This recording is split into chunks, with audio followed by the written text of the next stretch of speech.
Hello viewers, Assalamu alaikum and welcome back to CS Semester Environment. In this lecture, I'm going to discuss about NGT. So if you have any queries, please comment below and to make sure to subscribe and press the bell icon. So let's get started. NGT কি জিনিস? NGT হচ্ছে that support idea generation by a group.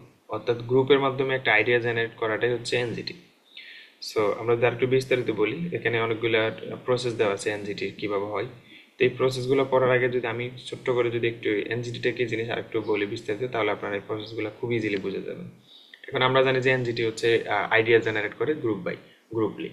তো এনজিটিটা হচ্ছে এরকম একটা জিনিস, let's say কোনো একটা প্রতিষ্ঠান বা কোনো একটা কোম্পানি যদি নতুন একটা আইডিয়া জেনারেট করতে চায়, তারা নতুন একটা কিছু বা কোনো একটা কোম্পানি হচ্ছে নতুন একটা প্রোডাক্ট বের করতে চায়, এরকম একটা কিছু হতে হয়। তো সেক্ষেত্রে তারা যেটা করবে, তারা হচ্ছে সকল মেম্বারদের হচ্ছে আইডিয়াগুলো নেবে, সকল মেম্বার হচ্ছে তাদের আইডিয়া জেনারেট করবে, সে বলবে যে এটা করতে পারে, কেউ বলতে পারে যে এটা করেন বা এটা আপডেট করেন। তো এক একজন এক এক রকমের আইডিয়া দিবে, সবাই হচ্ছে ইন্ডিভিজুয়াল এক একটা আইডিয়া সাবমিট করবে। দেন ওই আইডিটা হচ্ছে সিস্টেম অ্যানালাইসিস্ট যারা আছে বা ফ্যাসিলিটেটর যারা আছে, তারা হচ্ছে ওই সবার আইডিয়াগুলো নেবে। নেওয়ার পরে ওগুলা হচ্ছে তারা নোট ডাউন করবে, নোট ডাউন করে তারা সবগুলো লিস্ট আকার করবে যে এই আইডিয়াগুলো আসছে। দেন ওইখান থেকে তারা হচ্ছে যেটা করবে, ওপেনলি ডিসকাস করবে। ঠিক আছে, ওপেনলি ডিসকাস করে এখান থেকে যে কোনো আইডিয়া কোনটা বাদ দেওয়া যায়, কোনটা ঠিক আছে, কোনটা বেড, কারণ সবার আইডিয়া তো আসলে এক হবে না, তাই না? তো এখান থেকে তারা ওপেনলি ডিসকাস করবে, ডিসকাস করে তারা হচ্ছে যেগুলো প্রায়োরিটি পায় আইডিয়াগুলো, সেখান থেকে তারা দিন শেষে একটা আইডিয়া তারা জেনারেট করবে। তো এটা হচ্ছে নমিনাল গ্রুপ টেকনিক। নমিনাল, এখন দেখেন এখানে হচ্ছে যদিও গ্রুপলি বলা হয়েছে, কিন্তু তারা কাজগুলো কিন্তু ইন্ডিভিজুয়াল সাবমিট করছে। তো দ্যাটস ওয়াই এটার নাম দেওয়া হয়েছে নমিনাল গ্রুপ টেকনিক। তো আশা করি ওভারভিউটা বুঝতে পারছেন। এখন আমরা যদি এগুলো যদি একটু বিস্তারিত বলি, এখন আপনি যদি আমার কথাটা বুঝে যদি আপনি পরীক্ষায় যদি আপনার মতো করে লেখেন, তাও আশা করি অ্যান্সার মার্ক দিতে বাধ্য টিচার। যদিও ফুল মার্ক পাবে না সুন্দর করে না লিখলে। তো সুন্দর করে লেখার জন্য এই যেগুলো লিখতে হবে, ঠিক আছে? তো এখন এগুলো যদি একটা আমরা দেখি, member come together as a group, সবাই কি আসবে, একত্রে আসবে, বাট ইনিশিয়ালি ওয়ার্ক সেপারেটলি। তার মানে কি ইনিশিয়ালি ওয়ার্ক সেপারেটলি মানে কি, সবাই আসবে একসাথে, মানে এটা একটা গ্রুপ, বাট সবাইকে ইন্ডিভিজুয়ালি ওয়ার্ক করতে হবে, সবাইকে ইন্ডিভিজুয়ালি আইডিয়া জেনারেট করতে হবে।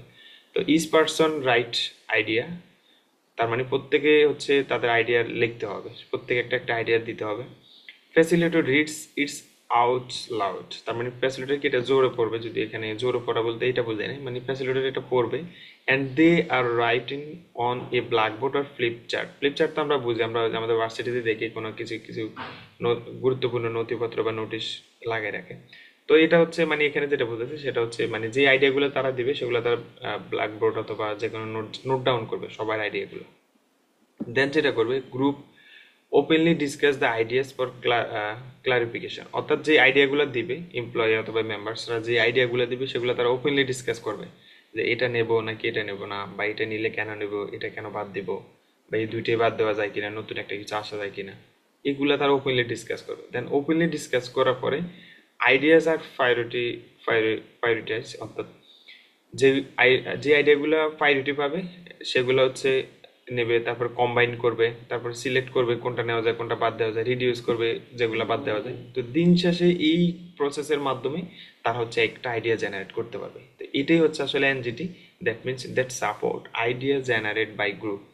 তার মানে তারা গ্রুপলি হচ্ছে একটা আইডিয়া জেনারেট করতে পারলো, এটা হচ্ছে এনজিটি। অ্যান্ড ফাইনালি যেটা বলছে, use to complement group meeting or as a part of Z. Z কি জিনিস আমরা নেক্সট লেকচারে দেখবো। তো এটা জেড ওয়ান কাইন্ড অফ এরকমই, বাট জেডে একটু ডিফারেন্ট আছে। জেডে হচ্ছে এগুলা হচ্ছে ইন্ডিভিজুয়াল ওয়ার্ক করে না, তো আমরা সেটা জেডে বিস্তারিত আলোচনা করবো, এখানে নাই বলি। তো আশা করি বুঝতে পারছেন এনজিটিটা কি জিনিস, এটা আপনি আপনার মতো করে লিখলেও হবে। তো এই ছিল টোটাল ওভারঅল বিষয়, আশা করি বুঝতে পারছেন। ধন্যবাদ সবাইকে, ভালো থাকবেন, আসসালামু আলাইকুম।